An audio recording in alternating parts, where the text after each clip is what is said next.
It is a day of mourning with the national briefing. Kelly Nash here and everybody who has a soul mourning the loss of Charlie Kirk, mourning and just in shock about the video. And I'm not saying you had to like Charlie Kirk to be in mourning. I didn't know the young lady in the Charlotte rail system. I don't know who she was. I don't know any of her political beliefs. I don't know anything about her. I know that I mourned for her because she died a horrific death. And I was, like so many of you, running that video over and over in my mind of her looking at her murderer and, just covering her mouth and watching people step away from her, allowing her to die alone, basically. Nobody offered her help. I mean, they did eventually, but that video is scarring. The Charlie Kirk video is scarring. September 11th, the memories is scarring. I believe that America, a lot of us are suffering through, I don't mean to diminish anybody who's actually suffered in a, direct attack or been in combat. But I believe America, for a lot of us, are going through a light form of post-traumatic stress disorder today. If you look up, what are the telltale signs?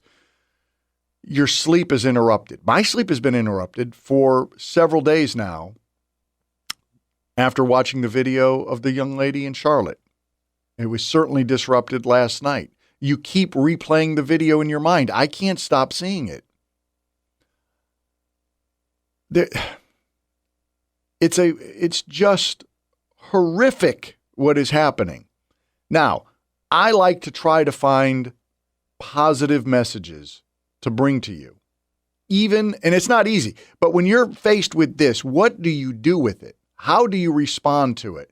I am going to go back to September 11th, 2001. I had moved in the late 90s down from New York City down to Washington, D.C.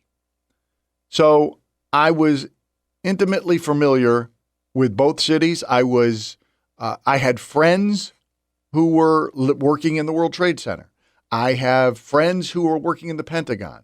I had friends who were working at the White House. I'm not saying that to say that September 11th hit me harder than anyone else. If I had never been to D.C. or New York, it would have still destroyed me. What happened on September 11th? What I'm saying is that day started a journey for me. I was not a Christian in 2001. I was quite frankly someone who didn't even try to concern myself with religion. I was concerned with chasing success and chasing pleasures. That was my whole life. And those are very temporary things, by the way. If you haven't done that, I don't suggest you attempt it. It's a horrible way to live. But that's how I was living. The events of September 11th, as horrific as they were, smacked me in my face and made me start asking deep, probing questions about life.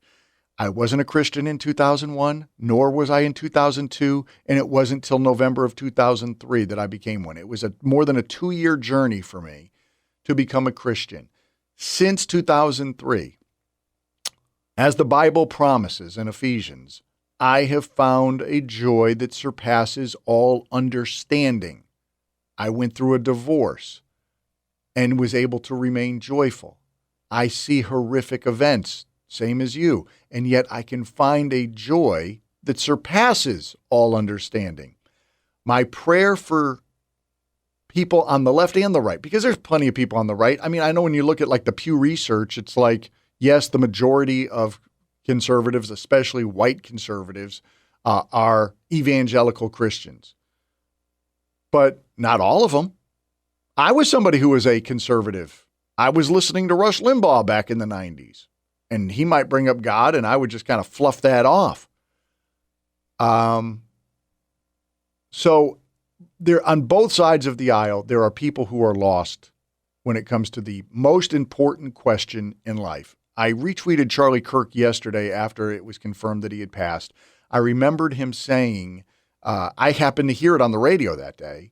It was back, I want to say in June or July. He mentioned he had put out a tweet on a Sunday, and then shut off his phone to spend the rest of the day with his family and be present, be focused. And the tweet was a very simple tweet. It's all about Jesus. Well, that tweet started a firestorm because then, what was it, Jalen Hurts? One of the black quarterbacks who was very successful in the NFL, I think it was Jalen, retweeted it. Didn't say anything about it, just retweeted it. And the left came for him and was like, I can't believe you're giving a platform to this guy, the voice of hate. And Charlie Kirk was not a voice of hate. Those who saw it through that filter are lost people. And like Jesus said, forgive them, for they know not what they do. In my natural body, which in my natural spirit, I am raging right now. Being a Christian doesn't remove humanistic tendencies. I am enraged. I cannot believe what MSNBC was doing yesterday. I'm thankful they fired that guy. But I cannot believe the social media that I exposed myself to, quite frankly, just looking at responses to Charlie Kirk's passing. The people on the left celebrating. How anybody can celebrate the death of anybody, especially a young person who's got two kids, a 3-year-old and a 1-year-old, and a young wife, and it's beyond me. If you're celebrating if there was somebody on the left who had just been murdered, I don't know, I don't want to throw out names, but imagine a prominent left-wing personality or elected official, if they were murdered and you found it in your spirit, you wanted to celebrate that, you should seek professional help. There's something wrong with you. Charlie Kirk was a voice for good. He rubbed a lot of people on the left the wrong way. The last video that Turning Point USA, his foundation, his organization that basically just has been going to college campuses since he was a high school senior, is when he started this, was the final video they posted was, I think, very poignant. It was somebody who had kind of grown up with Charlie Kirk, somebody who had been in college when Charlie came to their college campus many years ago. And he was talking about it, and Charlie's response was perfect. It's usually a college campus against Charlie. It's totally changed. What do you attribute that to? The people in this audience are smart, and they're panicking that they're not going to have a country. They're the first generation since George Washington to have it worse off than their parents. This generation is the most depressed, suicidal, anxious, drug addicted, lowest homeownership, poorest, most overweight, directionless. And also, this generation around you has something very unique. Almost everyone in this audience here had their prom canceled because of COVID, had their graduation ceremonies canceled, probably lost a friend to suicide because of all the lockdowns. And they are looking for a country that they can believe in, that they can live in. So I'm not going to take credit for it. These are forces greater than us. We just happen to be at the right place at the right time. They want a country they can live in. The United States is at a turning point, ironically. Which way will we go? Will we try to unite the country, or will we just go ahead and let our rage divide it?